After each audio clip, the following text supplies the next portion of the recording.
what's up, guys? John and Travis here with another fantastic episode of Elbows Tight Podcast. John, how was that? Man, that's got to be one of my favorite ones. I got to tell you, that was a lot of fun. Time freaking just flew by in this episode, man. We have Matt Wahlstrom. Man, I freaking almost said it wrong. You got to think of the Clippers, man. Yeah, like the wall Clippers and then strumming guitar is literally what he just said. Yes. But we have Matt Wahlstrom. He is the owner of Epic Roll BJJ, rash guards, gis, lifestyle wear. Big entrepreneur. And man, what a great freaking episode. If you guys ever talk to people, you know, when you have those conversations where you walk away and you're just like enlightened, you just feel, I don't know, not necessarily like we're smarter or anything. Yeah, just somebody worth meeting. It's just, what a great way to put it. Like, Matt is just someone worth meeting. Like, talking to him, his journey, his business, like it was just great to talk to him, have a conversation with him. It was very, very good. So if you guys enjoy this episode, please let us know. I'm like at a loss for words. It's just good. If that's honestly it. John, what was some of the stuff we covered though? Man, we talked about everything. We talked about jiu-jitsu, where you're at in your belt level, how long you've been there. We talked about some local stuff towards the end of the podcast, some stuff in our area about self-defense and what might benefit you, what might not. Lots of stuff we talked about. Yeah, it was really good. It's one of our longer episodes lately, too. So hopefully you guys enjoy it and listen to the whole thing. What is our beverage of the day, though, Jonathan? We had a Silver City Wonderland Winter Lager. You want to show it to the camera there? It was delicious. It was a little bit over 7%. I enjoyed it. I thought it was pretty smooth. I literally drank the whole... Oh, you drank the whole thing, too? I'm feeling a little tipsy, so... I was actually like, man, I'm already out. Yeah, and honestly, too. It's a long conversation, so I thought the beer was going to last the whole time, but usually we only go for like an hour. This is close to... 2 hours. Close to 2 hours. Well, we talk afterwards, too, but which you guys won't hear, and we got some juicy details on this episode, so hopefully you guys enjoy that, too. But if you guys want to follow Matt and Epic Roll BJJ, everything's going to be down in the description below. Make sure you give him a follow. Go check out his gear. It is grappling gear for grapplers, which is like the biggest thing. How many people out there are in a company that actually don't grapple or whatever? It's Matt does everything for the company, so it's super, super good. And then, like always, follow us on Instagram, follow us on Facebook, Elbows Tight Podcast, Elbows Tight Pod everywhere, elbowstight.com. Check out our holiday gift guide. Christmas is right around the corner. If you're watching this when it comes out, Christmas is right around the corner. So if you want to get some last minute Christmas gifts, go watch our 9 gifts for your beginning grappler over on YouTube. And I think that's pretty much it. I think that's it. So you guys have a good night. John's got to get out of here. He's about to get in trouble. So I'm probably already in trouble. So you guys have a good night. Thank you so much for watching. All right, talk to you later, guys.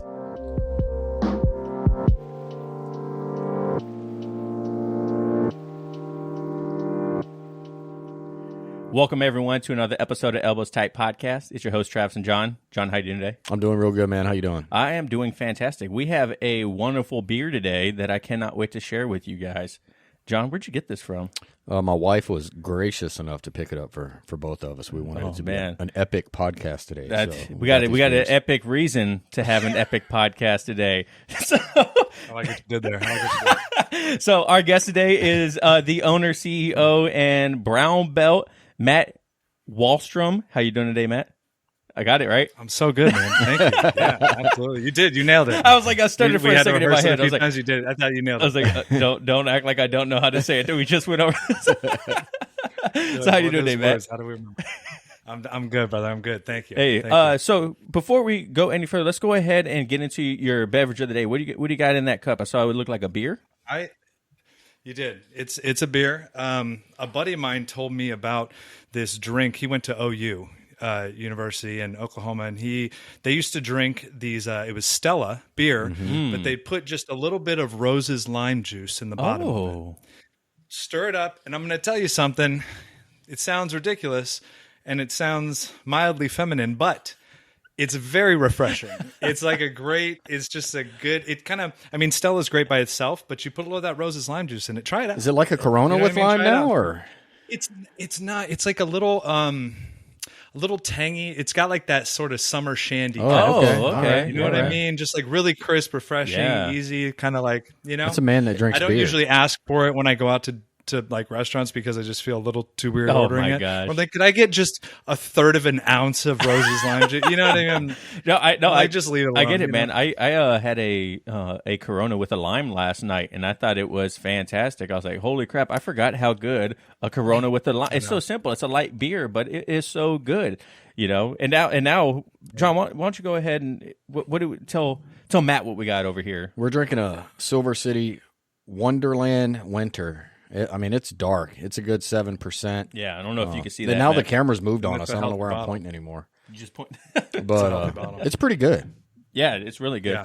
Matt, do you prefer like Hefeweizens, blondes, or like are you like a thicker stout or Ambers. IPA kind of Maybe guy? an amber. Ambers. Like what's your kind of beer of choice? Yeah, like I'm a big Mexican beer. Yeah, guy. You know Dos what I mean? Equis, Modelo. Like, yeah, Yeah. yeah, Modelo Negro. Like that's like I think that's kind of my jam.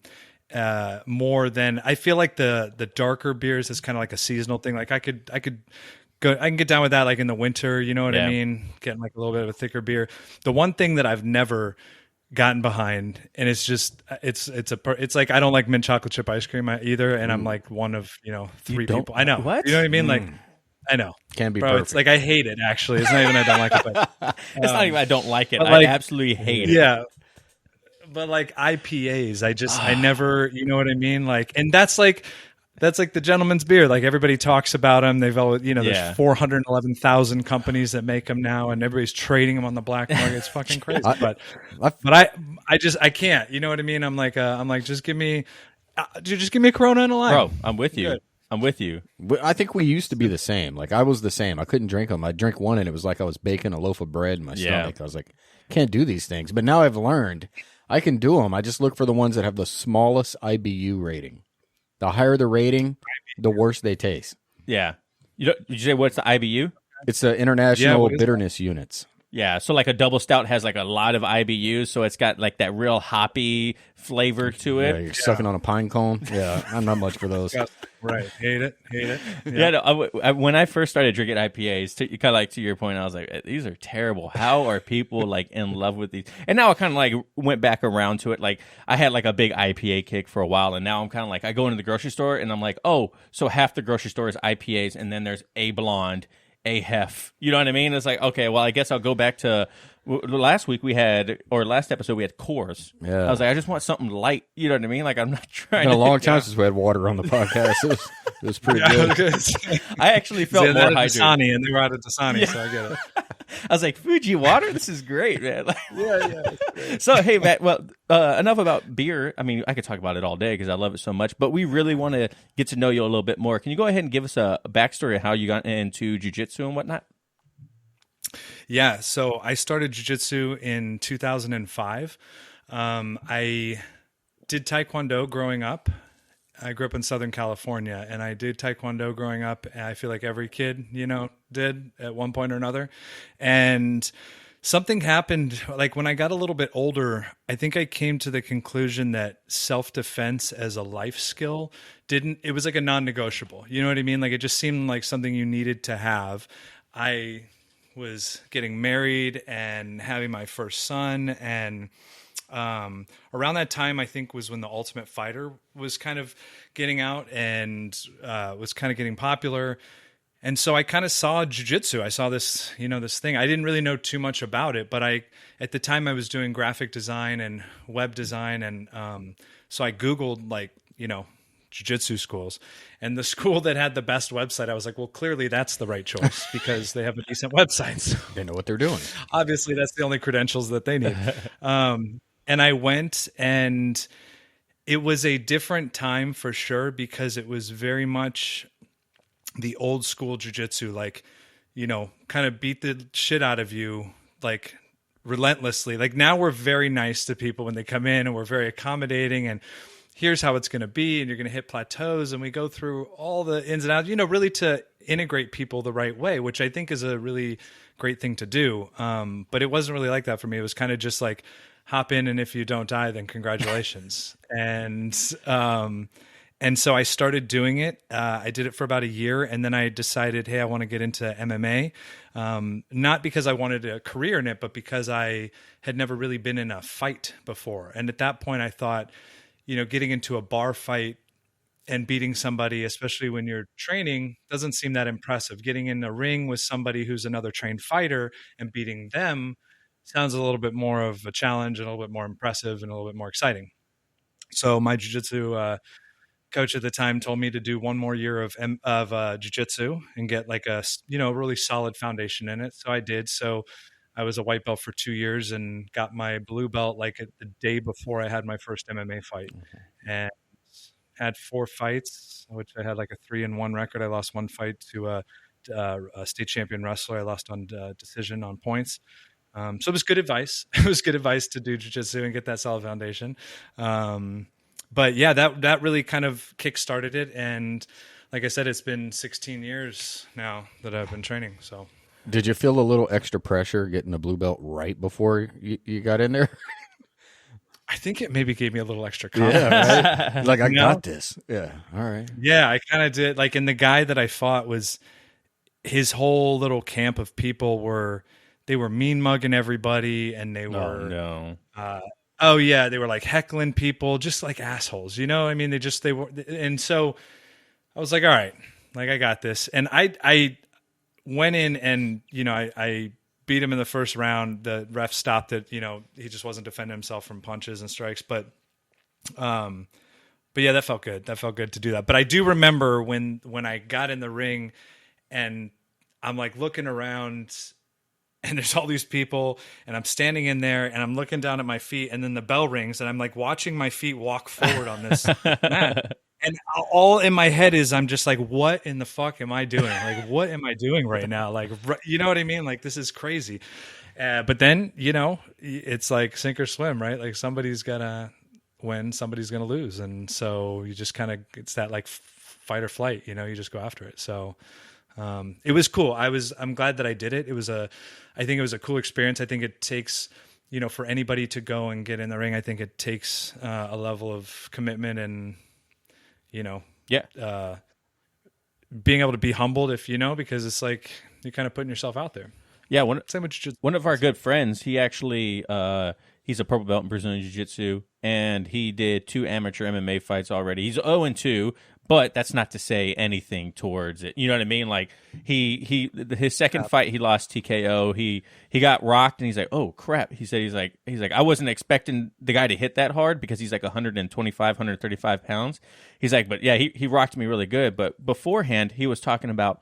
I was like, what are you most excited about going into like your first MMA fight? He's like, I really just want to kick someone as hard as possible. He's like, I want to know what that feels like to just lay into someone with a kick. What were you most excited about going into that first MMA fight?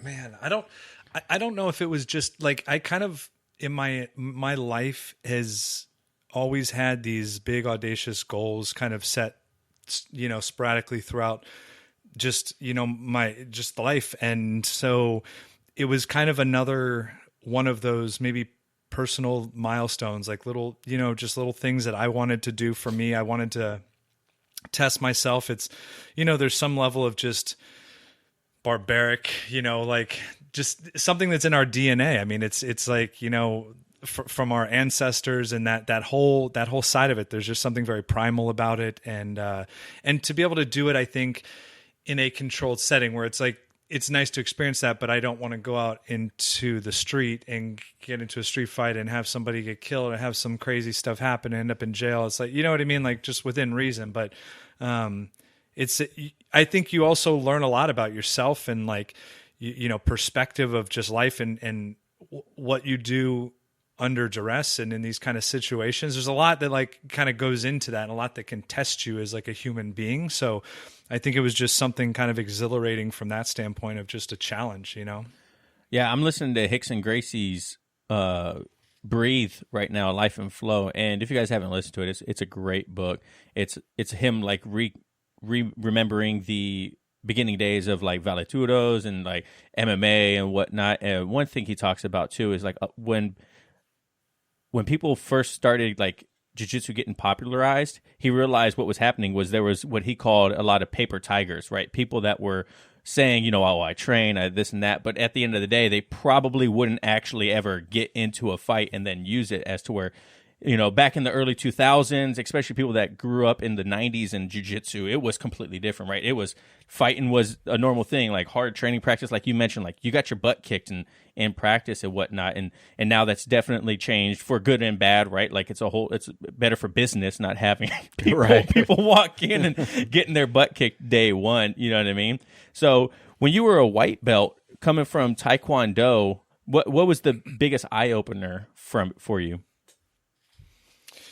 I think it was I had never experienced that level of physical control from like another human, like something where you recognize how vulnerable you truly are when you grapple with somebody who's like an advanced grappler, say just even like purple belt, like, and you're a white belt and you feel that, and you can even see it in, whether they're big or strong, you feel their pressure, you feel like that technique and everything that you thought to do, they were 3 steps ahead of you in that thought process and set you up for 10 other things. It's like a sinking ship that you just can't get out of, you know what I mean?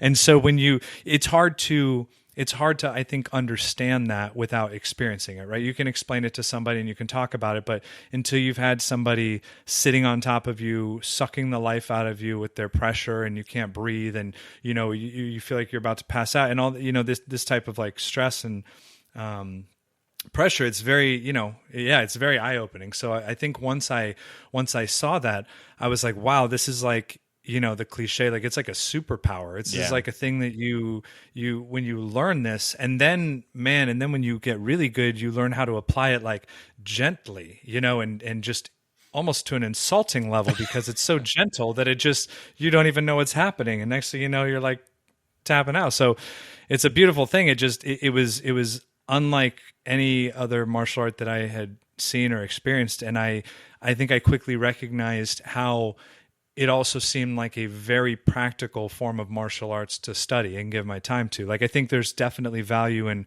striking and understanding takedowns, having some wrestling and being well-rounded, right? If you want to be a complete fighter, there's aspects of it. It's not just jiu-jitsu, but there are some really great, things with jiu-jitsu that you can use to protect yourself without risking some, severe injuries to people that in the real world can cause a lot more problems than just the little argument that you had at IHOP that now somebody's like in jail. You know what I mean? Like, it's just kind of not worth it. So it's nice to have that in your pocket. So I think when I saw that, I just instantly became addicted to that idea and that notion of like, I gotta learn this. Yeah, it's funny you mentioned that too, because I definitely feel, there was the joke going around with Jocko and Joe Rogan in their recent episode where it's like people talk about like, oh, what would you do if you got in a fight, or like you train or anything like that? Nah, bro, I just see red and that's it. It's like, when it comes down to it, you could say that, but against someone with just a little bit of training, it makes a huge difference. Especially when you're a white belt and you feel that pressure, you feel that control. You're sitting there like, holy crap, man, like, what am I supposed to do? You get a knee on belly. That first time you get a knee on belly and you're like, my soul's in the mat. I'm just going to go ahead and just die here. You know what I mean? Like, when you first started, what was the one kryptonite to you? For me, knee on belly, 100%. I had no idea. Once someone went a solid knee on belly on me, I was like, I don't know what to do from here. Like, I can't even think because I'm so freaking uncomfortable. What was that one thing for you? So one of my early instructors who I end up having a school with, who's still a very dear friend of mine, is this guy Salvatore Sanguinetti, who's actually Kenny Florian's cousin. And oh wow! So so I got to train with him a lot, and this guy is 140 pounds wet, and I would almost agree with you, because one of the things that I just remember most vividly is his knee on belly pressure. And I remember being so like confused because I was, like 185 pounds. Like I literally, I was like, I'm confused. I'm laughing because I was there with you. It doesn't like, it's not red. I'm like, you're light as shit, dude. Like you're like a heavy backpack. And yet when you have your knee on my stomach, I feel like you're 300 pounds and I don't know. and then I push your knee and then you're in mount and then you're choking me out. So it's just, yeah, I think that's one that I definitely remember too, is knee on belly. I learned how to fix that real quick. So how long did it take you before you overcame the pressure, like because a lot of people, once again, you feel that pressure when you first start. How long until you became comfortable in the uncomfortable? I made a point of, and I don't really know why I recognized it. I don't remember anybody necessarily telling me this, but it kind of made sense to me that I really early on tried to roll almost exclusively with like higher belts. Because like the ego, you roll with other white belts, right? Because you want to go home a winner once in a while. You'd like to, it's nice to, I still do it's nice to also submit people, sucks to get your ass beat all the time over and over and over again. But when you roll with higher belts, you're typically getting put in situations that, lower belts would not put you in. They're typically going to be a little bit more, they're not going to be spazzy white belts, right? Like they're going to be a little bit more usually calm and composed. They'll usually go over. I always made a point of like asking these higher belts after we rolled, how did I do? What did I screw up on? So I saw the value in that, and then I made those people my target. So I think that helped me move forward a little bit quicker in the beginning, because I just started to go, well, this isn't necessarily just about the ego of me wanting to like submit another white belt. It's like, let me get in there and roll with like purple and brown and black belts. And so that I'm learning these. So I felt like my proficiency from a defensive standpoint was really elevated from taking that approach. Knee on belly, huh? You know what it was for me was just pure pressure. When they get that mount and they get the hooks in, I thought I was suffocating to death. And what finally for me, what it was is I just looked at other people and I was like, nobody else is tapping the pressure. I was like, that's it. I'm no longer tapping to this. And that's how I got over that hump until California. And it was a good 400-pounder. That pressure was for real. Yeah, there's a big difference between, like a blue belt pressure and a black belt pressure. Like rolling with my professor, when we first started rolling, I thought I was used to pressure. I thought I was used to knee on belly, because I've been doing jiu-jitsu a couple of years now. No. He like redefined it for me again. I was like, what in the world is this wizardry you are doing to me right now? So when you in your first school, how many black belts did you guys have in a typical class? Okay, this is really what I tell a lot of people now that I train with at our school, because we have such a high amount of colored belts at the school. But when I started, we had 2 purple belts, 1 black belt, some blue belts, the rest white belts. I had this group. It was actually pretty amazing. I have this photo of my first, like your first group of people that you start jiu-jitsu with. It was like, right. And we used to be at this little Gold's Gym, and in like the Group X studio, and would roll out the mats. And in that photo today, almost all of those guys, except for like very few, kept going and got their black belt. Like all of us got to that level of jiu-jitsu, which is amazing, because in general, like you see such a higher attrition ratio of people like that don't actually get to a black belt level. And these guys did. So it was very cool having these guys all, and they're like all running their own schools in the area, and we're all like really good friends. It's pretty awesome. So we did not have that many at all. My school now, Silverback, in Chantilly, Virginia, it's a Tom DeBlass school. So my instructor's right under Tom DeBlass, and he's actually coming down next month to hang out with us, and we're doing some black belt promotions, which are going to be awesome. So our school, we have, like just the other day, Wednesday noon class, we had like 7 brown belts on the mat, 3 black belts, like 7 or 8 purple belts. I mean, I like the people that get to train at this school starting out. I'm like, you don't even understand how valuable this is to have. You're talking 25 to 35 people on the mats at almost every single class. Afternoon, evening, and even like decent classes in the morning. and all these like higher belts. You know what I mean? Like a ton. Like after this promotion that's coming up, we'll have close to 10 active black belts at the school, you know, that are rolling with people. And like, these aren't just hurt old ass black belts that sit over on the side and make fun of people. These are like the black belts that are actually out on the mats rolling with everybody. I got to experience that. What you said, we have one black belt in our school and a couple purples. No purples, 2 brown, no purples. Yeah. And then blues and whites. And it's pretty much always been this way. When I went and worked in San Diego, the gym I was going to, it was full of black belts, brown belts, and it was amazing. Like when we'd roll, even like it was just nice. If somebody saw me doing something wrong, they'd just come over right away. They'd fix it. They'd walk me through it. I was like, man, this was sweet. Like, you know, it'll be nice when we get, you know, that kind of build where we're at. But I definitely appreciated it and liked it when I was down in California.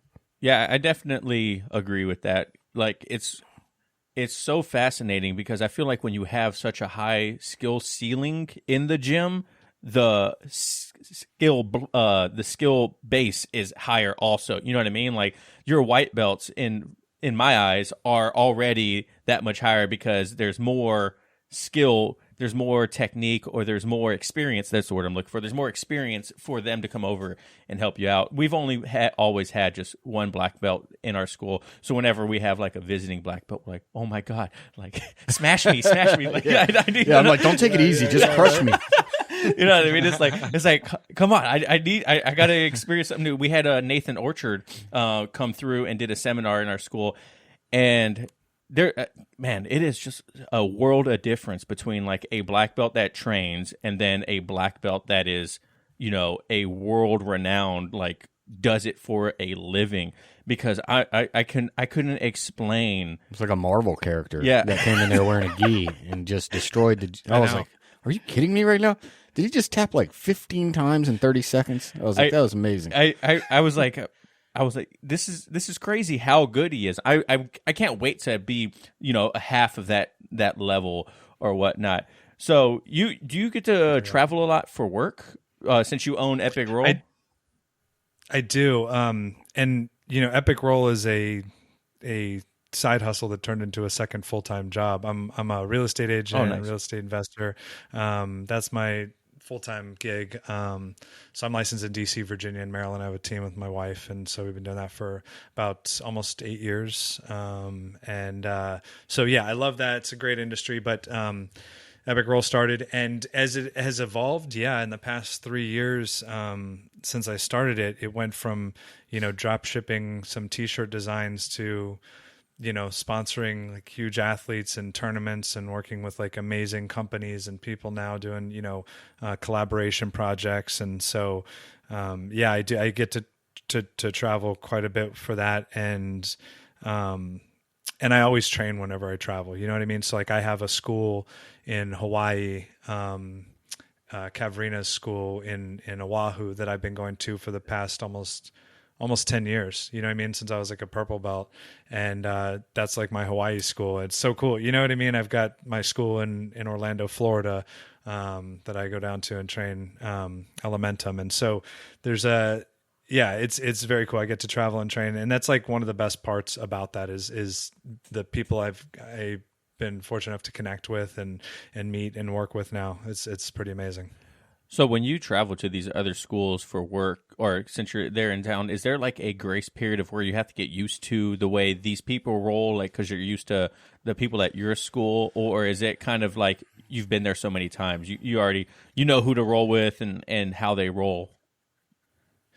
It's always, I usually always have a target on my back, right? Like, and so no matter what, like there are some people that I know that are at these schools, but there's always people that I don't know, and they don't know me, and they just see this, you know, this new dude. And so, some schools, they go, you know, gangbusters. At this point, like I kind of let people dictate the pace of the jiu-jitsu. I'm very respectful when I go to people's gyms. Like I don't go in to try to be, you know, like to like prove anything or whatever. And, you know, at the end of the day, like my jiu-jitsu is good enough that even if I needed to be very defensive against like, you know, a really aggressive black belt or something, like that's fine. I can do that. It's just, I kind of let them push that, you know, because some people are, I do come across a lot of people that are willing to like listen, and they want more advice more than they just want to try to beat the brown belt or the black belt. Like so yeah, so I usually everybody's very cool.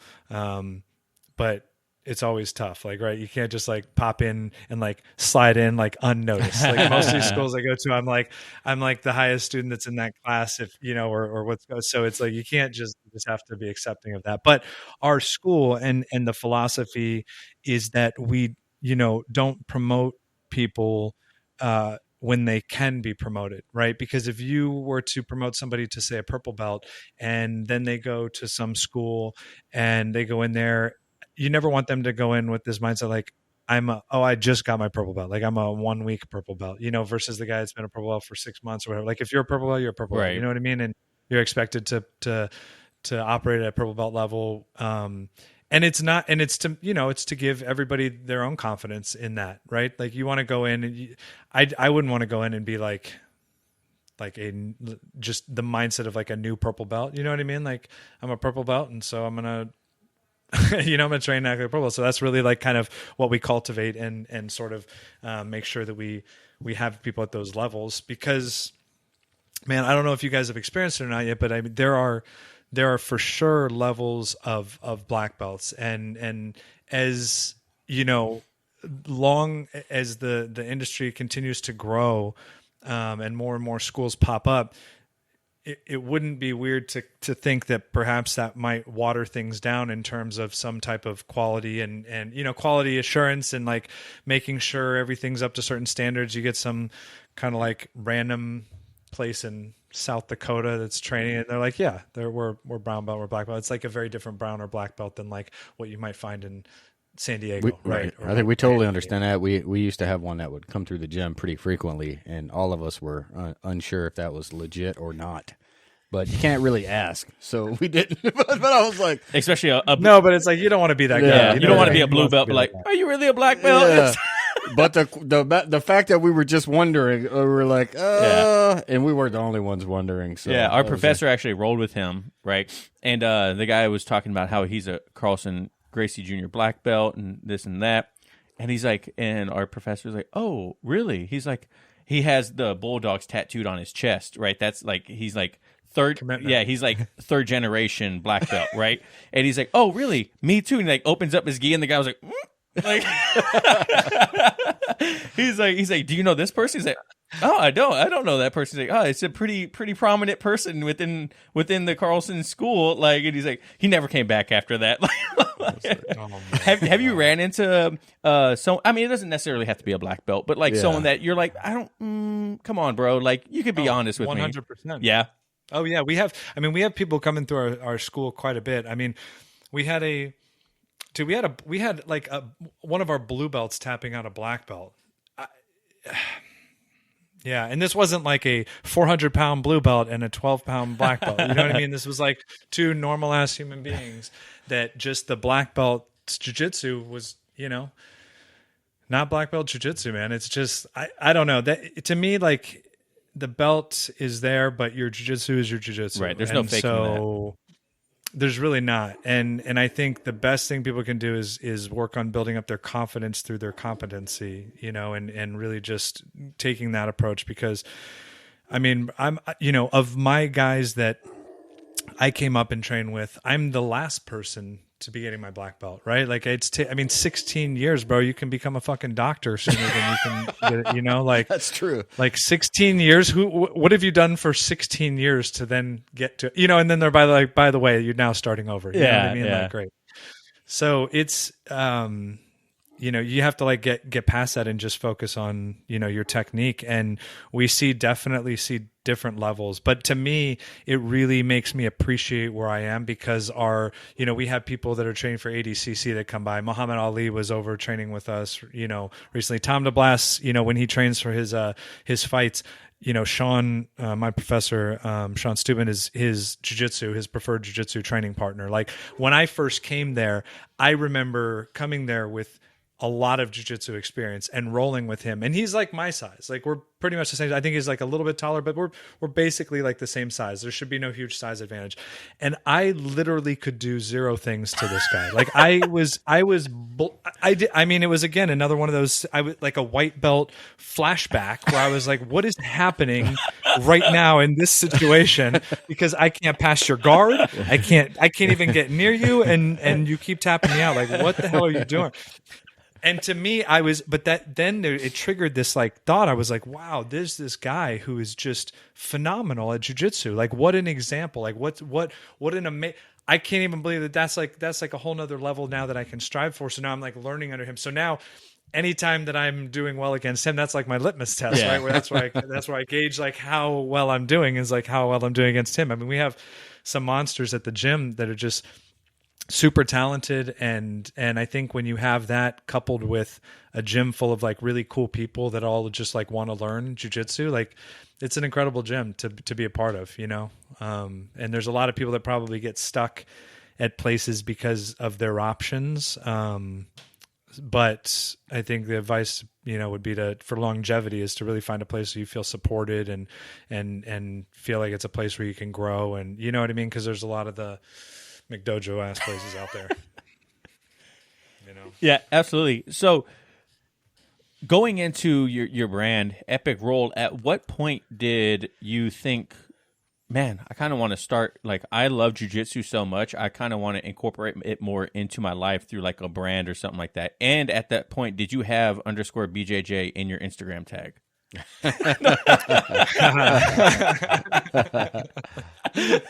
Yeah, no,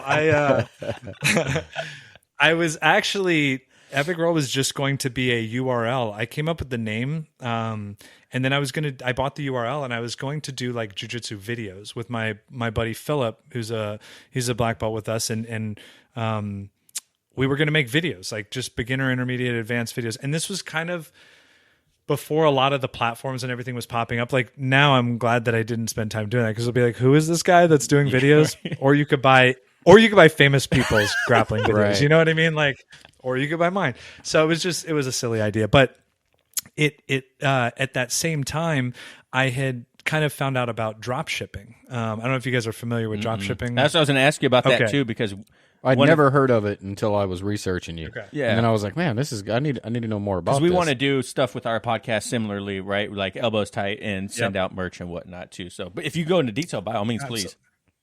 Yeah. So I found out about this, and basically drop shipping allows people to not hold inventory and still sell product. So you can do that through a combination of reselling other just products or white labeling products with like your own brand, right? So as an example, when I applied that to Epic Roll, I had, you know, a t-shirt design. Well, I can go on and have a Shopify site, and I can make a t-shirt design, and I could make 50 t-shirt designs and have them all on here with however many color options and size options and everything there. And what happens is when somebody goes to order it, the company that you're using to do your drop shipping will take that exact size shirt and color, and they will print the exact design on it, and they package it, and they ship it to the person, they charge them, and they give you your profit, and they take their enormous profit that takes away from your profit. But you know, when you think about a lot of martial arts schools, a lot of places, inventory just gets stuck in the corner. Like you buy random sizes, you think you're going to hold it, you're not. And so this allowed me to create a bunch of different designs, you know, really get out like a lot of the inspiration and designs that I've had without me having to order inventory on these. Now, that is limited to the type of products that these different companies offer, right? So I use, as an example, Printful as one of my manufacturers and distribution outlets, and they have a good user interface. The products and the shirts, you know, the type of shirts that I want to use, and they have fulfillment centers even over in Europe. So like I'll get orders in Germany and over in Europe in different areas that they fulfill to. And while you don't make as much on the profit of each sale of that, to me right now, especially because Epic Roll is not something that I have to have the income from, to survive. I'm just growing the brand, right? It's about the brand recognition. It's about, getting it out there and just building that more than anything. So the tricky part came in when I started to evolve the t-shirts and hoodies and things that are drop shipped into other items that are not available for drop shipping, like fight shorts and rash guards and gis and jiu-jitsu belts and things like that. Those items are still very hard to source, in the US. They're still very hard. I mean, it's such a pain in the ass. I know. I mean, yeah. And like companies like Origin, like I respect the hell out of them. Like I think it's awesome. They were able to buy a loom and like make their own shit and do all that's great. It's just not in the cards for a lot of people, especially starting out. But I think the drop shipping thing is great because again, it allows you to really put products out there without, like if I did a design and it sucked and people hated it and never bought it, it didn't cost me anything to do that unless it was a rash guard. You get to a point, like I've gotten to a point where I can put things out on Instagram and get feedback, and I get enough feedback from people that I could say, hey, we're going to do these 2 rash guards next. Which one do you guys want? And vote. And, it's easy to get feedback now to kind of help navigate, kind of what people want. But that's essentially how it works with the drop shipping. And so it kind of happened organically. I had all of the other jiu-jitsu shirts, like the Choke Republic shirts and things like that. And I think I felt that there was sort of a void in lifestyle jiu-jitsu shirts. It seemed to be kind of 2 spectrums. You had like super corny, and then you had some like okay kind of stuff. Like Choke Republic would put out some cool stuff, but like I was over the Starbucks coffee jiu-jitsu logo and the Coca-Cola jiu-jitsu logo and the I felt like there needed to be something a little bit honestly like cooler that needed to be out there, and just stuff that you could wear every day and stuff that was still comfortable. It just wasn't so in your face necessarily in all of the designs. So to make more of, again, like a lifestyle brand. So that was really the drive, is I had a couple ideas, and through those ideas, I think the brand was well received by people. It sort of is a very middle of the ground, right? It's not too in your face and too aggressive. It, men, women, children, kind of everybody dig it. So, so that, through people kind of saying, hey, do you make rash guards? I'm like, well, I guess I should. Right? I'm like, well, we should make that too. And now I've got a basement filled with product, and I spend every day going to the post office, and it's crazy. I get it with the but it's great, man. Too aggressive. I get that. I try to tell my wife that all the time. She'll buy me a lot of clothes. She normally dresses me. And some of them always end up just stored somewhere. And she's like, why don't you wear this? And I'm like, look, I don't want to wear it. It's got somebody's logo that takes up the whole front of the shirt. They're not paying me to advertise their brand. I'm like, why do I want to wear that? Like, just too much for me. Totally get it. Yeah, and one thing too that I've noticed about like jiu-jitsu style gear and whatnot is it's like jiu-jitsu, like in your face, like I do jiu-jitsu. You know what I mean? It's like I mean, I wear a shirt that has a blue belt on the back. You know what I mean? Like most of the time, my sweater, for the podcast, people are like, "Oh, what's Elbows Tight Podcast?" And I tell them and whatnot. But it's not like on the back it says, "I do jujitsu. Ask me about jujitsu." Yeah, you know what I mean? It's like carrying a concealed weapon. Like I'm not going to open carry. I don't want everyone knowing. Like, you know what I mean? Like it's just the way it is. Yeah. Is that something you said that you noticed in the market too? Was it kind of like just the blatant, like, I get, okay, bro, we get it. You do CrossFit kind of thing, right? Like, yeah, man. And it's okay. Like, I have some, I mean, this is kind of, it's kind of an aggressive shirt, but that's not, every shirt. I really wanted to create a brand that sort of could bring, men, women, children, kind of everybody together, something everybody could get behind, something that was witty and had good design and good. I mean, my background was in design and marketing and just, like kind of a side of the brain, person. A, right? Isn't that the creative one? I'm gonna go with that because I'm just stupid. So. So you don't regret the drop shipping. Left or right? Maybe it's left or right. Maybe we're thinking left or right. No, I think right side of the brain. You're right. I said A and B, but I think it's right side. Can someone Instagram DM me when you hear this? Like, let us know. I'm pretty sure I'm a right side of the brain person. You can fact check me. No, you're right. You're right. It's right side. That's the creative one. Yeah. So left's engineer, right? Like engineering. Yeah, I'm gonna go ahead and take a drink of my beer. I have no idea what's going on right now. So on the drop shipping, I had a question for that. Does that mess with you as far as like when people return items or like customer service problems if you go through something like that? So they're pretty good about, like, I've had a mug one time that was broken so somebody sent me a thing and I sent them the photo and said this was broken. They shipped another one. Oh, nice. They're pretty good. Like if something is messed up, they'll take a photo and do it. If like my policy personally is that I would never, I'm amazed at some companies. Like my buddy Rob, who runs McDojo Life, I was at his house a couple months ago and he was on the phone with this company Nest, or one of the, like the thermometer, like home thermometer Nest, or one of those companies. I don't want to say the wrong company and give them shit if it was not Nest. Well, Nest is Google, so I don't know. Yeah. So whatever it was one of these companies. I mean, I heard like the crazy month-long journey that they took him on to give him like a replacement was fucking nuts. And I was like, dude, you don't know this guy. He's relentless. Like this is what he does for a living. He goes after people. Like you can't, like, you know what I mean? Just give him, how much does it cost you as a huge company to just get this guy off your ass for a second? And by the way, like he's an influencer, like, you know, you could get some accolades or you could get some bad notes. So I mean, how it blows my mind when people don't just like rationally look at this. If somebody sends me something and they're like, "Hey, 3 months ago I bought your shorts and they're ripped here," I'm like, "Here's a new pair." Right. Like done. I don't care, man. Like I'm so humbled by the fact that like people send me messages and said they're like, "You're my favorite jiu-jitsu gear. This is like all I wear," and all this stuff. That's like mind blowing to me. So to me, I don't like, I know how it works, man. If somebody has a bad experience, I won't just like refund their product. I'll like refund it and also send them. Oh, that's awesome. Like, that's you know what good. I mean? Yeah, for sure. You go above and beyond because, bro, this is the jiu-jitsu industry is and community is a very tight knit place, and so for me, it's like, I want to show people, I want my customer service of those kind of things to be an example of like the jiu-jitsu community and how we take care of our people and how like we care about people over profits. You know what I mean? Like that's what's more important.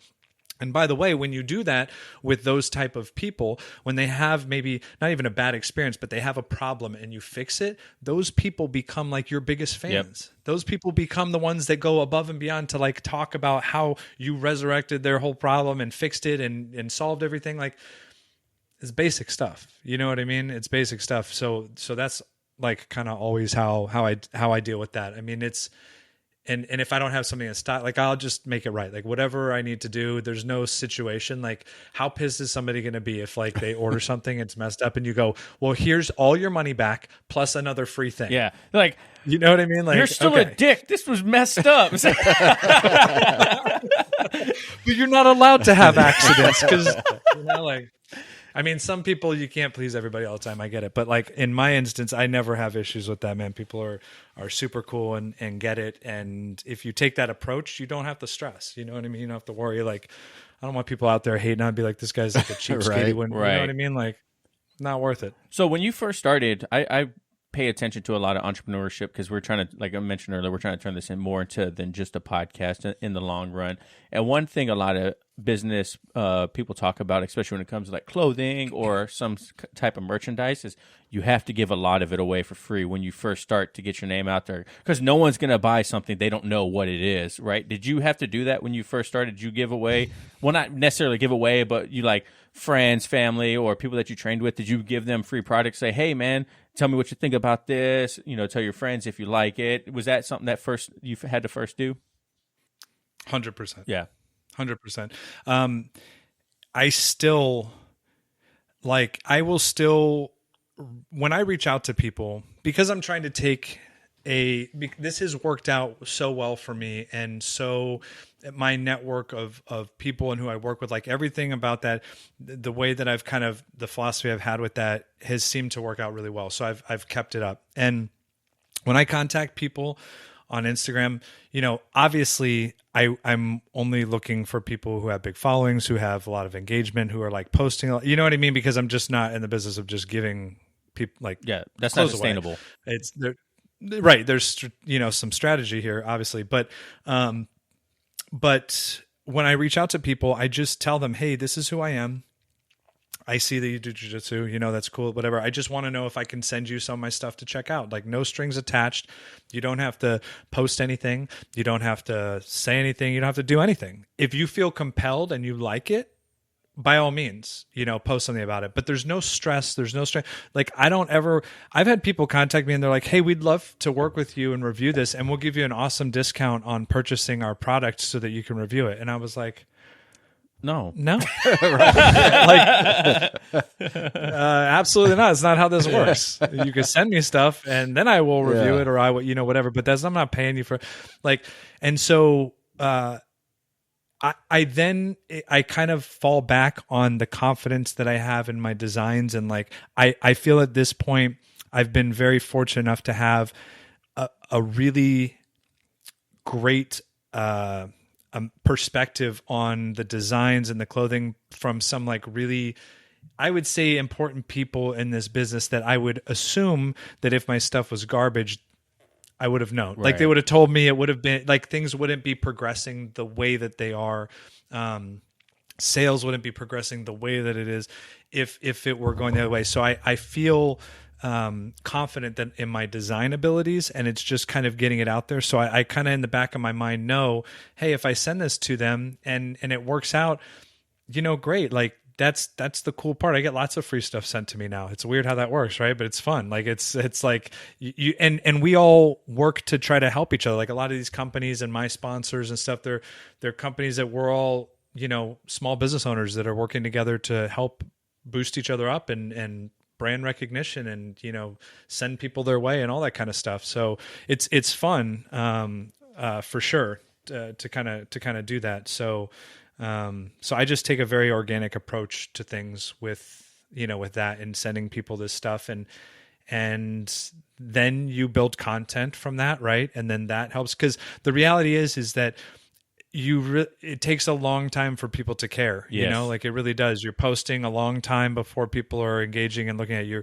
You're doing posts, you're doing all this stuff, and nobody gives a shit for a while, but but eventually, like, if you're persistent, I mean, it's true. It's true. Right. Like, I'll put a lot of effort into a single Instagram post. I'm like thinking through, like writing this great description.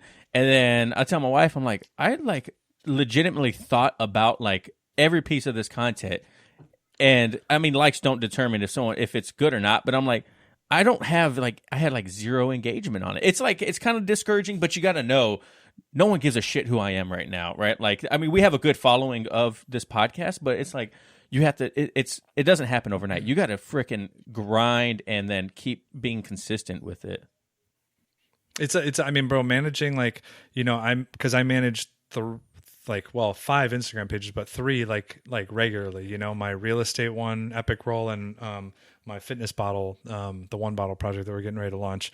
And it's so much work, man. Like, just that alone, especially when you're trying to not put out garbage, right. Like, especially when you're trying to take time and like put out, you know what I mean? It's such a hustle, such a grind to do that. And you have to be consistent. And it's like, for most people, it seems so stupid too. They're like, you look like you're some idiot just sitting on social media trying to post and like, whatever. But in my case, I do a ton of business off of Instagram, like a huge, portion of my interaction with my network and people and influencers, everybody are like through that. So for me, it's a very useful tool and warrants my time, to build it. And when I look at the correlation between sales and growth of the page and where it was last year to this year, I mean, there's like, it would be silly for me to not, continue doing the same kind of stuff. Like, if I'm getting a good result, then it's just kind of, being consistent. Yeah. One thing I've noticed too with Instagram is it's kind of like no one wants to post something that someone else isn't already posting about kind of mindset. You know what I mean? Like, once you get that first, and from my eyes, once you start getting those people to start posting pictures of your stuff or posting stories about your stuff, then other people that use it or wear it, they're like, oh, okay, people are already starting to talk about this. Like now I can join in on it. Like they could have been a friend, like a fan for a long time, but they just never made that leap to like talk about it on social media. And then once people start doing it, right, then it's just kind of like you're like, oh man, I got tagged in 16 posts today or 3 posts today or whatever. It's like now I can start using that, like you said, as content to further my business, because obviously you're getting good feedback, right? Yeah, and that's what I was trying to do. Is I really like, that's why I post anybody who, you know, who buys some epic roll, they take a photo, like I put them on there. Like I don't, there's some pages that are, you know, they have very specific filters, they have very specific models, it's very specific things, but this was always meant to be like more of a community and more building a community through it, and not being like, oh, you don't have a big following, you're not going to end up on this page, or you know what I mean, like taking that kind of an approach. Like it's just I am just, you know, I've sold stuff in like 9 countries in almost all 50 states. And so to me, that's like the coolest thing. Yeah. Like I don't, you know, I just seeing people like around the world and seeing these messages, and I'll pop on Instagram and just some random school in Washington State and there's somebody wearing epic roll stuff. And I'm like, damn, it's like a trip, dude. It really is. It's such a trip. Like I'm so humbled. Like I say it not being braggadocious. I say it like truly humbled by the fact that like that people, you know, care that much, and they spend a lot of money. You know what I'm saying? They spend a lot of money on this stuff. So it's pretty incredible. So for me, it's like I gotta, you know, I keep kind of pushing forward for that too, you know, for those people in the community that we're kind of growing. So when you look, you mentioned earlier, like you sponsor people, you do collaborations. What do you look for when you're either sponsoring like this could go for people that are, you know, wanting to get sponsored by other companies and whatnot. What do you look for when you're looking for an athlete or an influencer? And what do you look for in a company, right? You're not just going to grab any random gi company that hits you, like we were talking about before we started recording, right? Like a random person in Pakistan saying, hey, I have good gis, let's do a collaboration. Yeah. What do you look for when you're doing these things?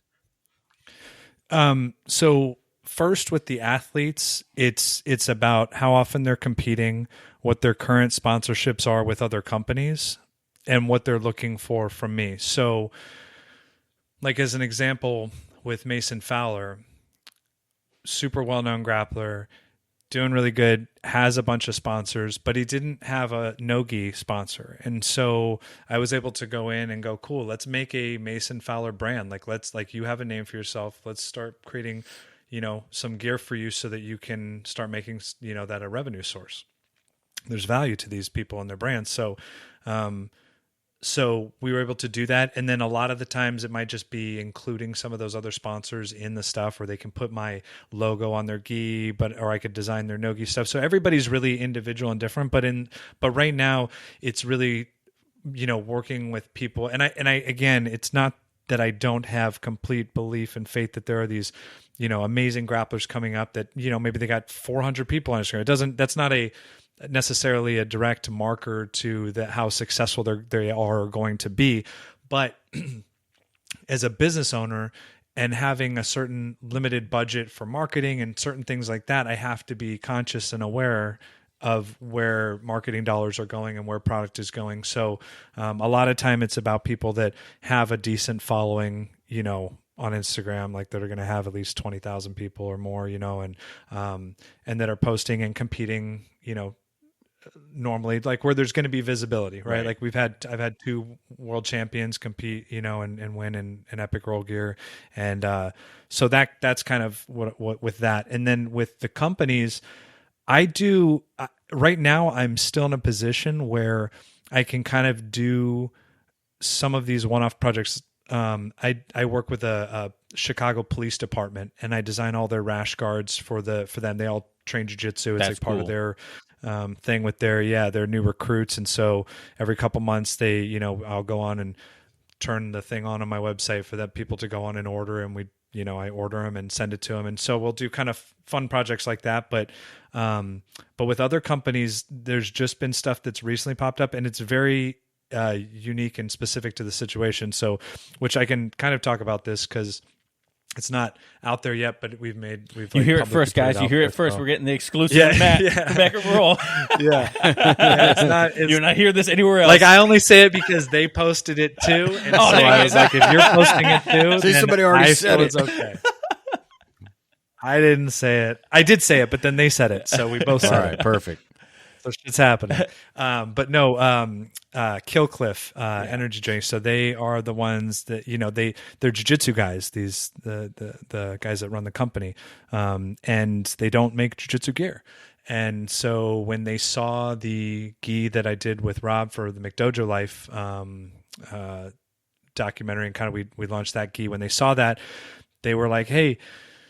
Asked Matt if he would design us like a gi. And initially, I designed one for, well, I don't want to say, okay, I'm not gonna say that part, but I did one for them. I'll tell you guys after. Okay. I did one, and it's going to be like their introduction. It's going to be one that like they keep in stock, like their gi and their rash guard. And then the goal would be to launch more stuff. And they have obviously a ton of really cool athletes that they work with, and so the goal would be to develop these gis and rash guards and gear for these specific athletes to be able to launch, so they can create a revenue source for them, because they sell certain clothing now, but not jiu-jitsu stuff. Right. So that was an opportunity where I was like, I'm going to come up with a bang of design and send it to them, and they loved it.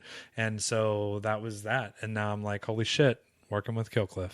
Yeah, that's crazy. That's awesome. I actually saw the design on Instagram, and I was like, man, that is actually a fresh looking gi. I was like, I didn't know that you actually designed it. I thought kind of like it was just kind of like you just collaboration thing of like, obviously, well, it is, but like that was awesome. I love the inside of it. How's the gray with the white Killcliff like printed all over it? I was like, dang, man, I don't need a new gi. I don't need a new gi. You don't need a new gi. You absolutely don't. Dude, my closet is ridiculous. I went through the majority of my jiu-jitsu career with like 2 gis. Right. You know what I mean? Like 2 gis, dude, and like probably like a Hayabusa rash guard, and just that was it. And now I have like 2 closets, where it's like just just filled with rash guards and gis and everything. I'm like, man, I'm making up for lost time now. So what was your go-to? What was your go-to gi when you first started? Sorry, I'll let you. It was a black Fuji gi. Man, the ultralight.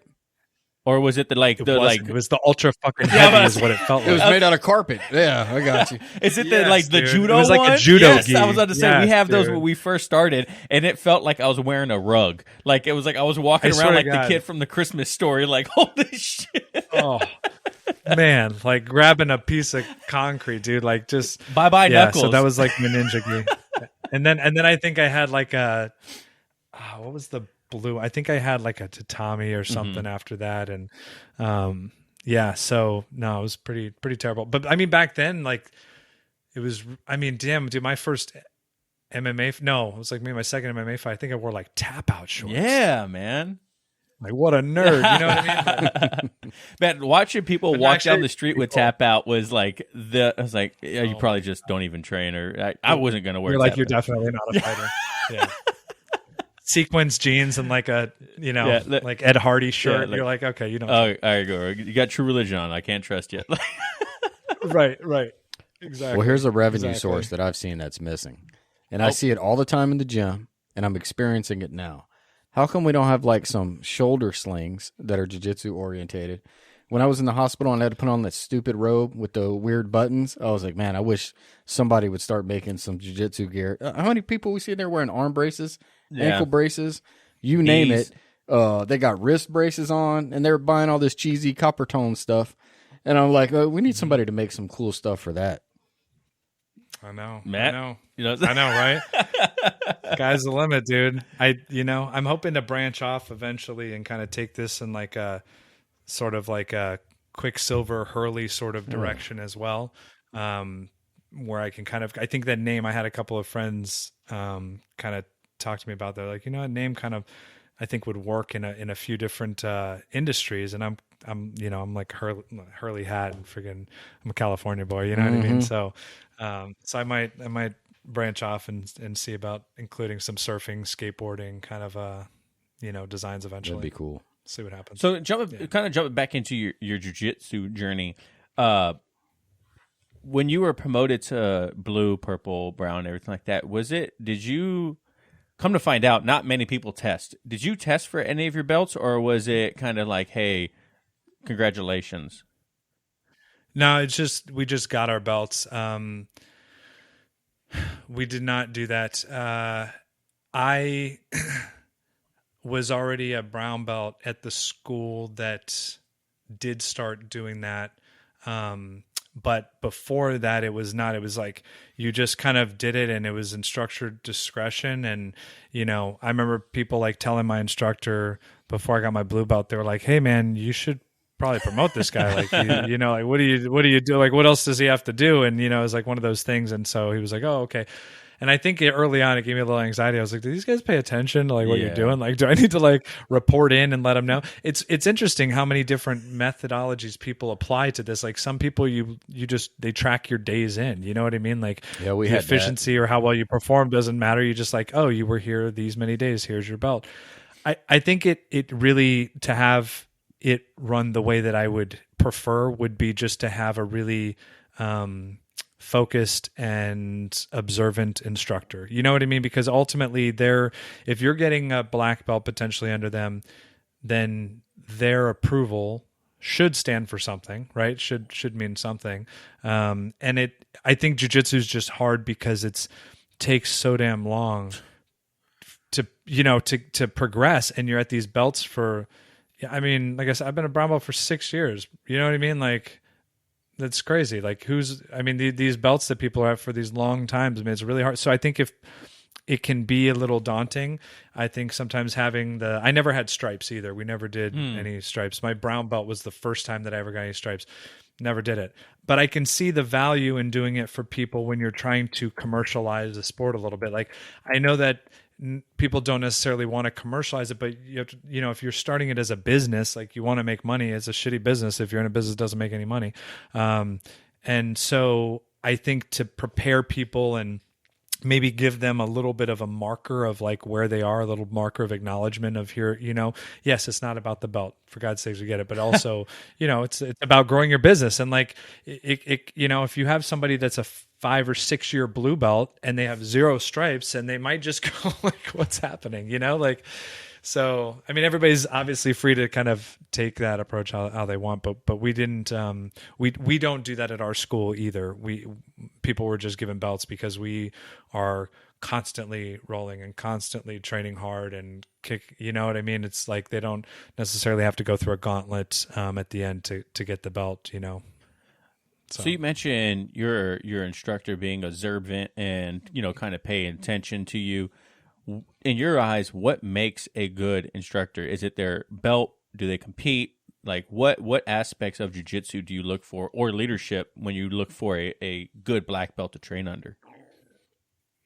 I would say that at my school, it always sounds like I'm just being biased because I'm here, but I will, you know what I mean? Like everybody's their fanboy of their school. I totally understand that. Like I do, I get it. But I try to say this very sincerely because I have context of, 3 different associations and 16 years of jiu-jitsu. And I will say that our instructor now, exemplifies everything that I would say would be what would make you a great instructor.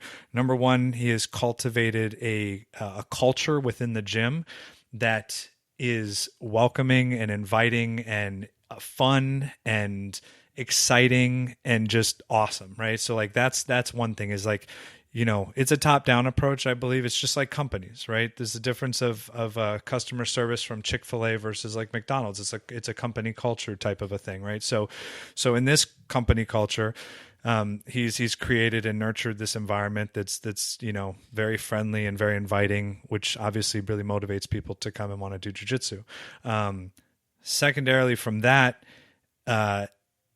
even though somebody might come into jiu-jitsu not really having any preconceived notions of how the training should necessarily go, but we follow these modalities that would be, us working on the back position for like 2 months, we're working front headlock position for 3 months. Like we're working these certain positions where we're integrally understanding them so completely from every direction, every position. So when we leave those, we leave with a bit of a refinement in that aspect of our game, which typically in when I started, it was you come in and the instructor's like, guess what? Today we're doing ankle locks, and then we're going to do triangles, and then tomorrow we're going to do breaking from the guard and like knee cut pass. And you're like, how the fuck are these connected? And I wasn't even thinking that, but you're like, how is this connected? It's just not, right? It doesn't make sense.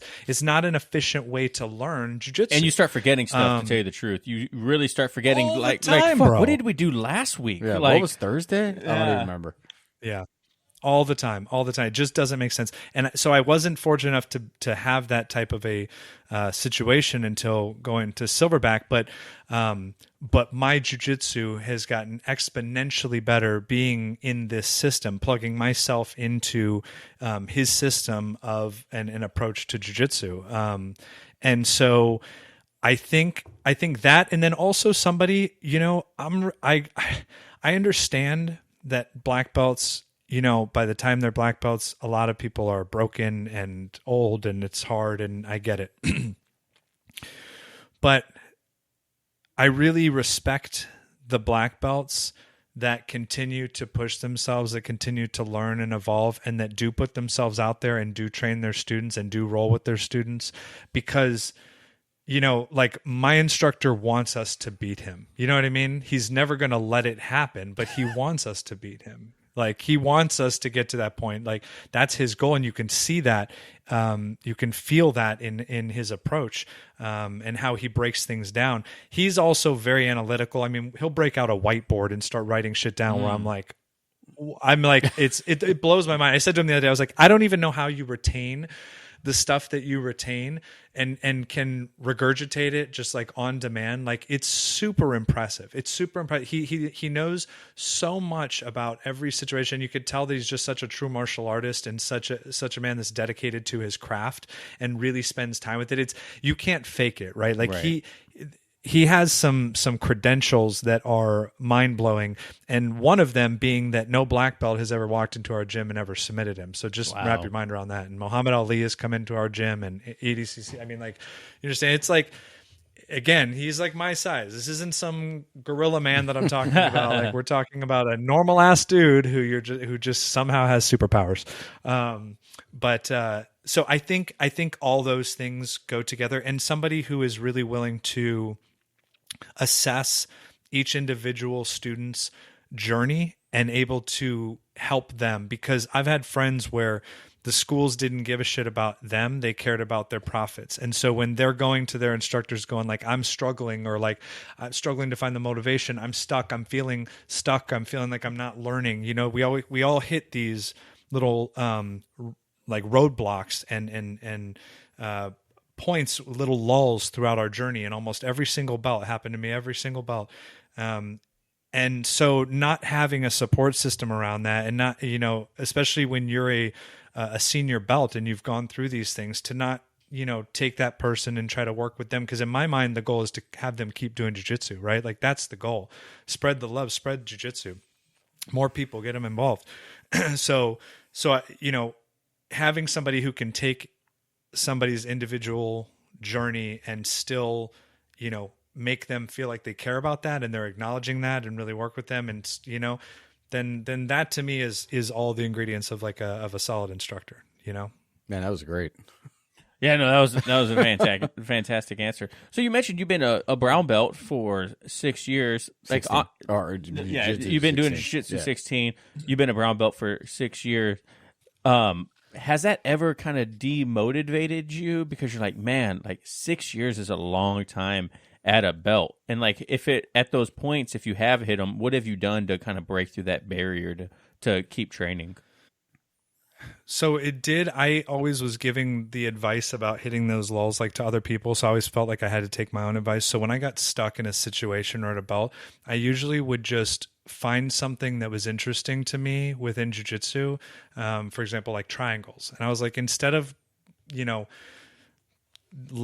dwelling on this fact that I'm, feeling stuck or I'm not learning new stuff, I was like, I'll take triangles and I'll just start doing some stuff on my own of like every entry to a triangle, something to distract myself where I can focus on this.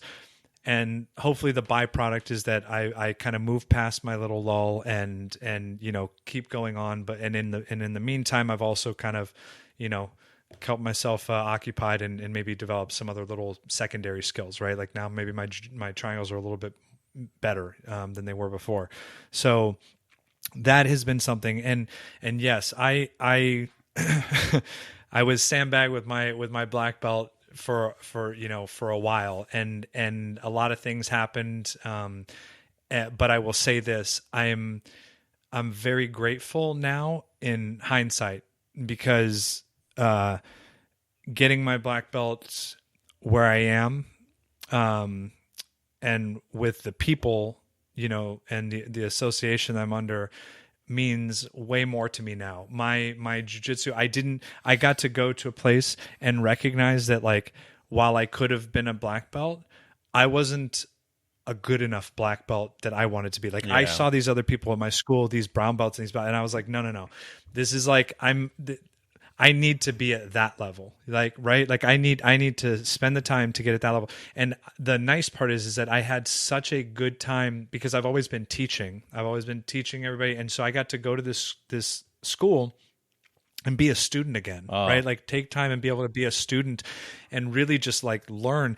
And so my jiu-jitsu got so much better. So the confidence that I have, now was well worth the wait, So when we do our promotions next month, like I'm like, great. That's, it's a lot of pressure, right? Like, cause everywhere you go, like you're a black belt now, like that's a big deal. That's like every school now you're a black belt. That's a huge thing. So, so I'm very grateful for being able to take a step back, and especially in that time, see black belts coming in that just got their asses handed to them by lower belts. And I just was like, I never want that to be me. And that's not a disrespect to lower belts. That's just hey man, there's something that's supposed to come along with saying you're a jiu-jitsu black belt, and that means something to me. And so, I was willing to, like, getting Sean's acknowledgement that I'm a black belt is all that I needed. You know what I mean? When you have such a high level of respect for your instructor and for their level of competency within this art, like that's what made me just go, cool, man, I'm good to sit here. Cause let me tell you something, as much as people want belts, it's always better to be the 4-stripe brown belt that's tapping black belts than the black belt that's getting tapped by lower belts. Yeah. You know what I mean? Like it's always better to be that other guy. What is that? I mean, when you're a brown belt and you're tapping black, it's like, that's a good sign. So yeah, it was a little bit of a frustration of, sitting back and feeling like, damn, I kind of got gypped, and this should have happened a while ago. But I also went, you know what? Like I'm a firm believer that like things in life happen for a reason, and and the universe corrects itself, and things happen in the time that they're supposed to. And to be quite honest, the people that are coming and that are going to be there for this event and all this kind of stuff wouldn't have happened at this other time. So it was like, it worked out perfectly, and it's a beautiful thing. And so I'm very content at this point. Yeah, kind of to your point too about being the brown belt, tapping black belts. Sponsored athlete, you do Mason Fowler, right? He's the welterweight submission underground champ, right? And he's beating experienced, like well-known world champ black belts. You know what I mean? Like, and to me, I was like, oh man, when I found out Mason wasn't a black belt, I was like, man, that's even more impressive. Like, cause in my eyes, I was like, that's a black belt beating a black belt. And I was like, wait, he's a brown belt? And like the difference of, I don't know, like, what do you feel the difference between like a well-established brown belt and then that black belt is? Like, where do you think that threshold is broken? Dude. It's muddy waters, right? I was talking to Mason, like, we were talking about it. Him and I were both talking about it like a couple months ago. And by the way, Mason just got his black belt like, too. Everyone, if you're listening at home, you don't know. I was just gonna say yes, he did just get it, and it's funny because I texted him that day and I was like, hey man, congratulations. I was like, you son of a bitch, you got it a month before me. And he's like, he goes, yeah. He goes, so I'm always gonna be your senior. I was like, yeah, but I'm 41 years old, so I'm your fucking elder. So I was like, I was like, you're my senior, but I'm your elder. Age before beauty. Age before beauty. Yeah. But yeah, I mean, it's the same thing. Like he's out there and he's doing that and beating battles. I think it's definitely muddy waters, man. You at that point, brown to black, usually I would say is not the belt that you're lingering at the longest. I think people's circumstances can change that.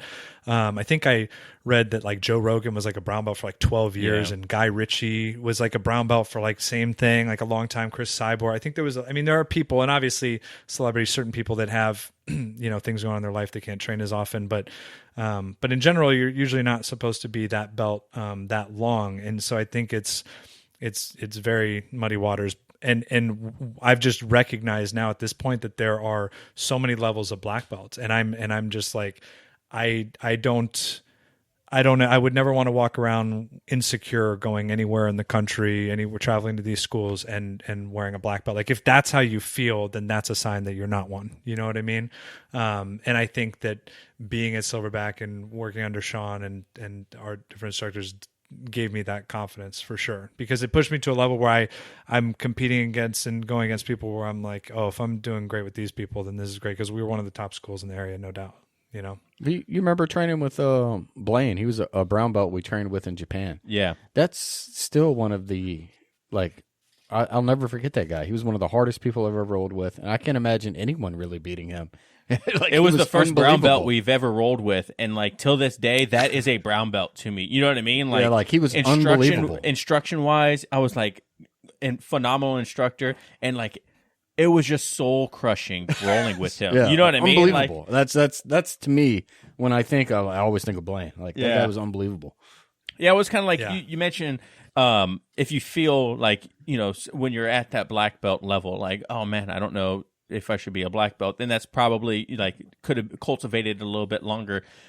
How do you feel when you leave a class where you're like, you have one of those nights where you're like, damn man, I just got my ass kicked all night long. Like how do you feel during those situations then?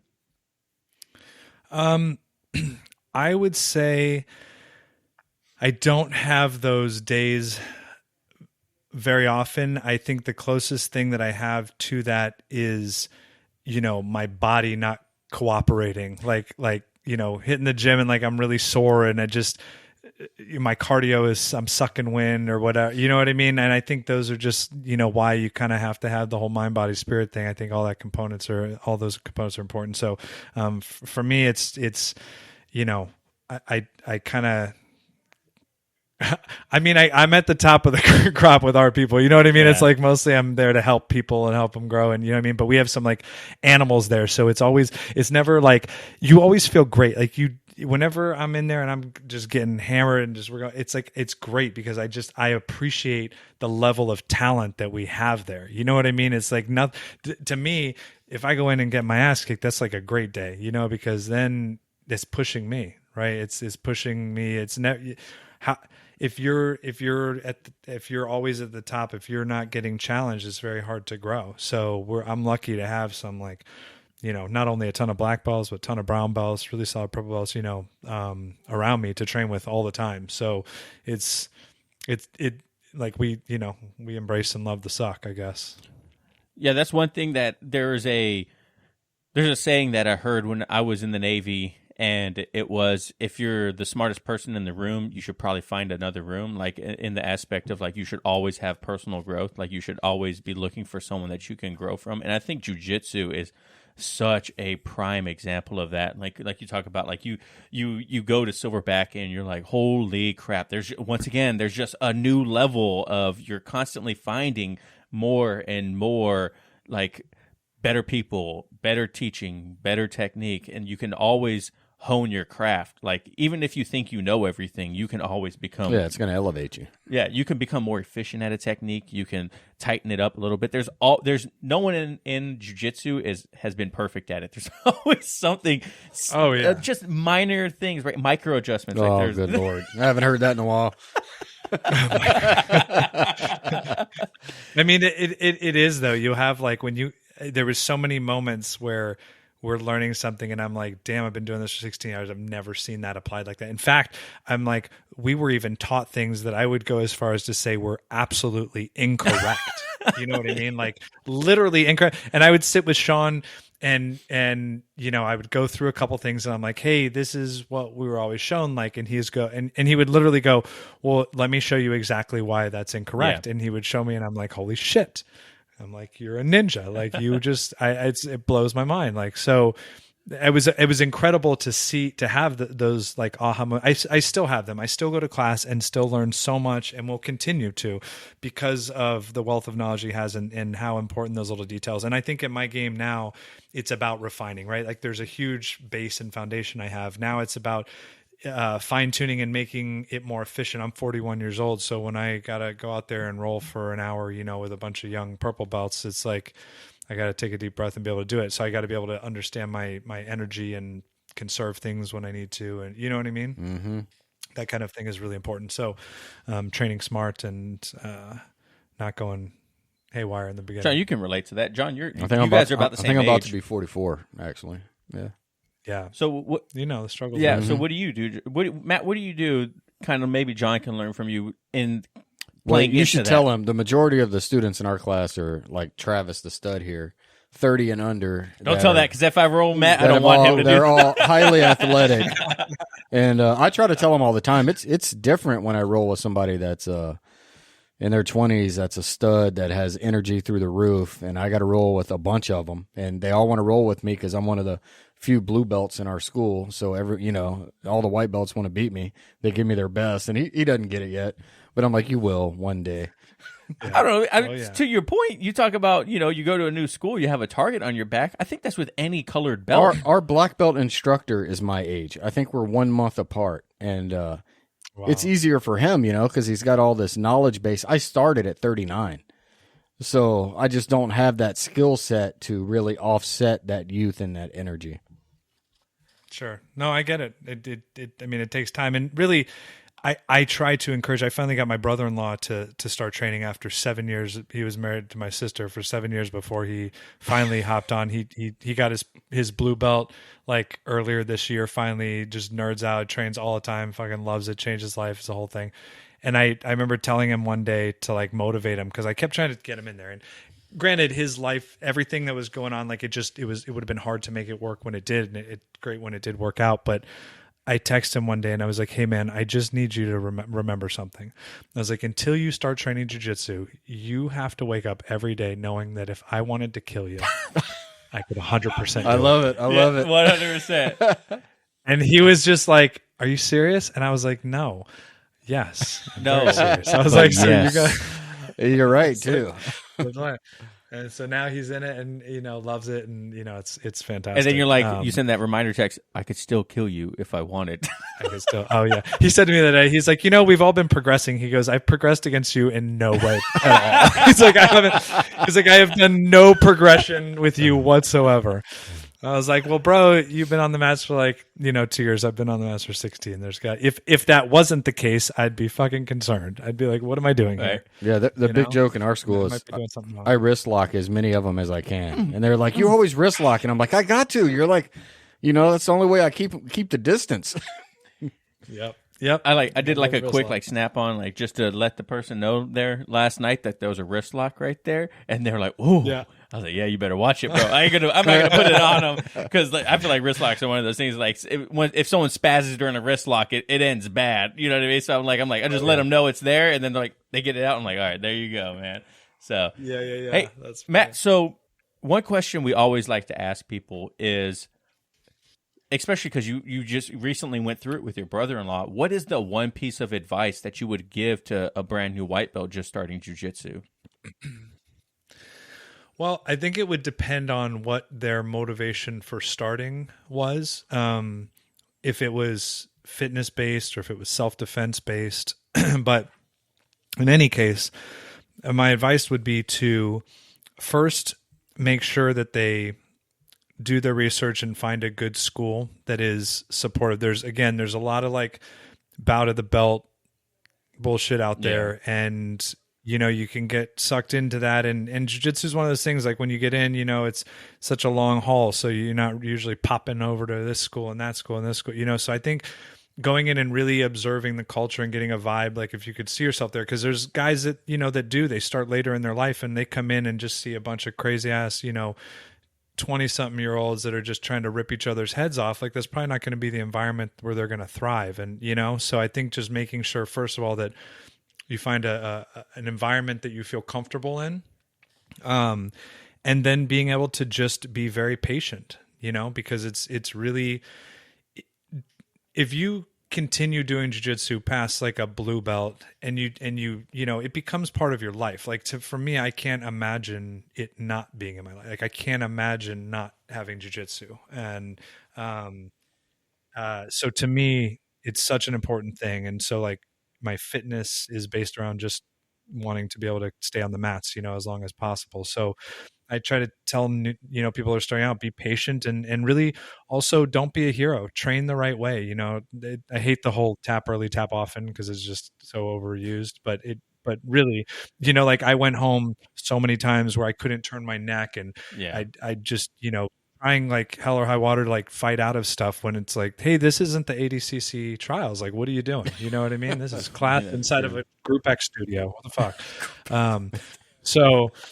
So it's just, so for me, I think those three components, like patience, train smart, don't be a hero, and find somewhere you're comfortable. And usually that's a pretty solid enough, I think, foundation for anybody to really go. It's just going to come down to if they, want to go through it. I mean, God, that the pain, the physical and emotional and everything that you stress that you go through in jiu-jitsu is crazy, but it's also, I think, one of the most beneficial because in jiu-jitsu, it helps you learn how to deal with adversity in business and in life and everything, just as a natural byproduct, because you're so uncomfortable, right? You don't realize you're fighting every week. That's not a normal thing that most people do.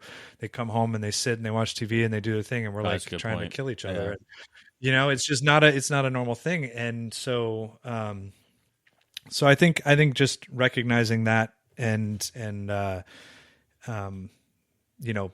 being consistent, because you're not going to get anywhere in this trying to, quick fast track yourself, so having people that are senior belts to kind of give those lectures. I try to tell people this stuff all the time as much as I can, because my goal is to like help people continue to do jiu-jitsu and get more people involved, right? Keep growing the community. Yeah, absolutely. That was a great answer. John, you got anything else? I don't think so. I think we're good. You kind of, I'm about to say there's got to be something there. Well, it's kind of a touchy question. Somebody asked me this question recently, and I didn't have an answer for it. But Travis knows what I'm talking about. We had some recent in our community where someone was attacked in a parking garage. Oh, and this lady, God bless her soul, she got attacked. She tried everything she could to get this guy off of her. The guy dropped his knife. She tried stabbing him. She tried everything she could. I mean, biting, you name it. Terrible situation. This guy is over 6 foot, 200-pound meth addicted guy, right? And she couldn't get him off of her. It just so happened like a witness showed up, and that's how this all stopped, right? But they asked me, and I've only been doing jiu-jitsu for a couple years. But the question was, well, what would you tell her to defend herself from that guy? And in my head, I'm thinking, are you kidding me?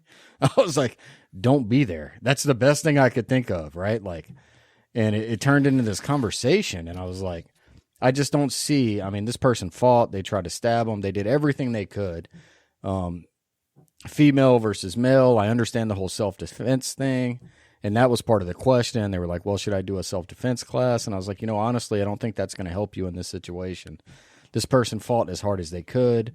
They're overpowered. In my opinion, the only thing that would have saved them from that situation at that time was if they were packing something, and that could have equalized it. Otherwise, not to be in the area. And that was an interesting question to me, because they thought, because I had been doing this for a couple of years, I'd have a answer to how to defend from that, and I just didn't. Yeah. Well, I have a few thoughts on that for sure. I think that for a woman in that scenario, even if you're going to consistently train, which let's just say for like most of the soccer moms or whatever, they're not going to be in there putting in the, learning their Muay Thai strikes and their jiu-jitsu takedowns, all this stuff, on the hopes that they have to deploy it one day when they get attacked. I'm a huge Second Amendment fan, and I've concealed carried for as long as I legally could. You don't know what somebody is trying to do. You have no idea if they're trying to take your watch or they're trying to like kill you. And so unfortunately, you can't sit down and really interview the person prior to the attack. So you have to just put some basic assumptions in there. And for a woman to have I don't condone people having guns without being trained, without actually going to the range and like using that, because try doing anything under duress. in a stressful situation under duress, and you're going to, see how good you really are. Right. So I think it's really important that people spend time, fine tuning the responsibility it is of owning a handgun and carrying. But that would have stopped the guy, for sure. Whether it was just pulling it out or not. I've had situations in my life where both I've been carrying and I've had to brandish my weapon to make people not do what they were going to probably try to do and rob me.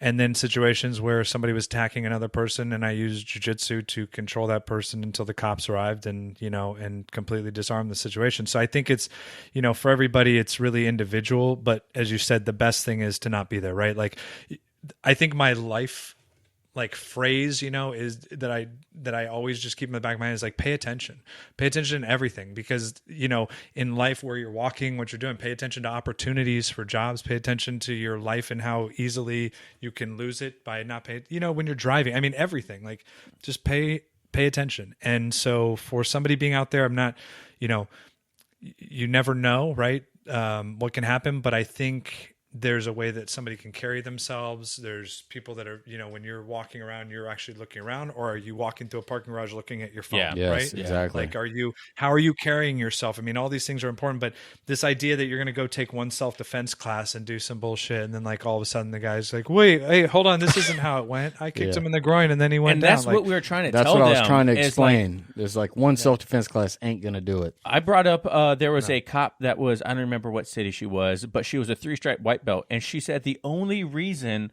she survived this guy stabbing her and trying to kill her as a cop was because she knew the basics of self-defense. She was a 3-stripe white belt, so she had been doing it for a little bit, right? You're not going to learn that motor movement and that second nature by doing a single self-defense class, right? Like that, right. That's like, self-defense classes are great to get like a very basic understanding of like a possibility of what you could do. But John and I are huge advocates for women doing jiu-jitsu. Like, I wish more women would get into it. It's kind of like, you're a fit guy. I wish more women would get into like being fit. You know what I mean? Like being okay with having muscle, being okay with these things, because it benefits them as much as it benefits us, if not more. You know what I mean? Like a woman that's jacked walking down the street is probably less likely to get attacked, especially if she knows jiu-jitsu. You know what I mean? But well, I get a little annoyed because when they ask me about that, it's they want a women's self-defense class. And my first thought is, well, I wish you would train against a man, because if you get attacked, that's you're getting attacked by women? Right. It's very rarely. Yeah. Right? So, I mean, and that's what I get. They want a women's only self-defense class. And I'm like, I really wish you would train against men. I think that would be more beneficial.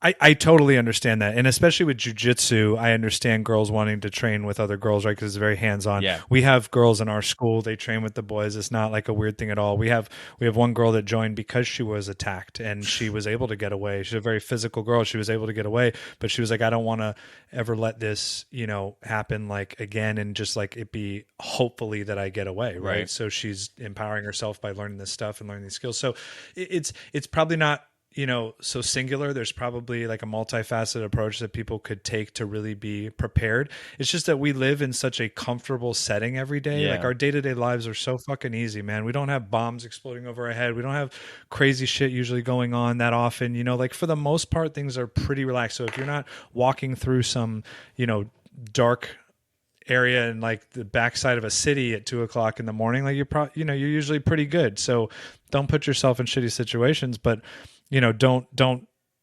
think that by going to some, one simple self-defense class and, getting a few things that you never practiced, that you're going to somehow be able to, deploy those things in that situation. I don't think it happens, and unfortunately, that's why there's such an importance of protecting our Second Amendment and having that, man. Because you're not, like, sorry, a 6'5" guy against some little woman that's even a badass in jiu-jitsu, like, who cares? They'll grab her by the neck and throw her down and hold her down. Good luck. So you need those type of resources because there's shitty people out there, and you got to be, and we have to be able to protect ourselves. And that's one thing John and I mentioned too is like in these, I'm not saying there's no value in it. I don't want anyone listening at home thinking that we're saying there's no value in these women's self-defense classes, because any knowledge is better than no knowledge, right? But there is the power of jiu-jitsu is we always implement with sparring. Like, there is the practical application of jiu-jitsu at the end, beginning, or in your off days. There's the applicable application of jiu-jitsu, right? And you need that for even in self-defense. You need to know what it feels like for someone to grab you and you having to actually break the grip. You know what I mean? Like, because it's one thing to be in class, like, oh, you're going to grab it and break. And you're going to grab it and you're going to break. Now, if someone actually grabs you, you're like, it's going to shock you. You're like, oh, shit. Like, that's actually way stronger than I freaking thought it was going to be. You know what I mean? Like, there's the whole aspect of it that I feel like you don't get from a 1-2 day course. You know what I mean? John mentioned something that was pretty funny. He's like, put a guy in a red suit, a red, like, padded suit, for it the and other then day. just ask for it and, like, go at him. And, like, you know what I mean? Like, now let's try it. Yeah. I mean, really. Yeah. I mean, it's... Yeah, you definitely have to. And then also, even with jiu-jitsu, there's competition jiu-jitsu and then there's self-defense jiu-jitsu. I mean, very different things. Like with the jiu-jitsu you're going to use in MMA, when we're training for that, if you're passing someone's guard or you're breaking the guard or whatever, and you also can be punched in the face, that's going to be different than competition gi jiu-jitsu, where you know that you can put the hands on their waist and their legs and you're not getting punched in the face. I mean, totally different things. So understanding those, and being able to distinguish those different things and training whatever it is that's going to be, most useful for you is obviously important. But again, I just think as a life skill, self-defense is a non-negotiable. You know what I mean? Like, everybody should do something to be able to protect themselves so they're not just a blatant victim. For sure. Yeah, absolutely. What's the PSA of the day? That was my last question. I'm sorry Travis asked me. No, I thought that was a great question, man. No, I completely forgot we were just talking about that earlier. So, but hey, Matt, I just want to thank you so much for coming on the show today, man. This was a blast. I think we covered a variety of topics in depth, and it was great, man. Thank you so much for coming on. Thank you guys, man. I really appreciate you guys reaching out. Absolutely. It's great connecting with you guys. Absolutely. So if people want to follow you and find your amazing jiu-jitsu gear, my favorite thing that people say is it's grappling gear by grapplers, right? Like, so where can they find you at? So Instagram, Epic Roll BJJ, same with Twitter. And epicrollbjj.com is our website. So usually always on that Instagram, on the gram. That's right. Yeah. And then what do you have coming up that you can give a little sneak peek to, besides the collaboration with Killcliff, so people can know what's coming up? So I've got a few really exciting athletes coming up. Some stuff with Yuri Simons, some stuff with the Killcliff I told you about. And we have the Cro-Mags project that we recently did. My buddy Harley, who's a Henzo Gracie black belt, was in the Cro-Mags, so we did a 35th anniversary for his Age of Quarrel album. So we did a whole rash guard gi and shorts, and we're going to do another collection of his Best Wishes album, and then some other Cro-Mags fight gear. Cool. So some of that stuff, yeah, man, it's coming out. Yeah, I love that guy. So doing some fun stuff with them, and then just letting it organically happen, man. New stuff. Oh, I'm doing rash guard with Jeff Glover, so that'll be coming out soon too, and. So yeah, all kinds of exciting stuff, man. Cool, man. Well, thank you so much once again. John, you got anything else? No, man. Thank you very much. Hey guys, thank you for watching at home. Thank you for listening. And remember, no oil checks here. Goose. Thanks, guys. Thanks, guys.